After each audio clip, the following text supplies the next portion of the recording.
તો બનાસકાંઠાના દિયોદરના ધારાસભ્ય શિવા ભુરિયાએ ભાજપના નેતા શંકર ચૌધરી ઉપર આક્ષેપ કર્યો છે।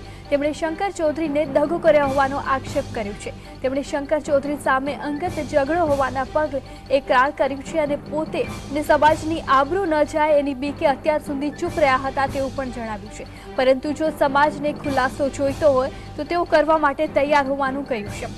શિવા ભુરિયાએ ચીમકી આપી છે કે જો તેમને ખુલાસો કરવાની તક નહીં મળે તો આવનારા દિવસોમાં શંકર ચૌધરીની પોલ ખોલશે।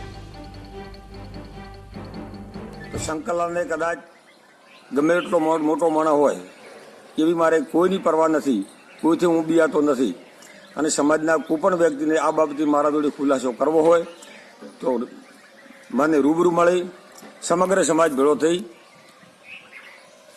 અને મને જ્યારે એક જગ્યાએ બોલાવે તે વખતે હું બધો જ ખુલાસો કરવા તૈયાર છું।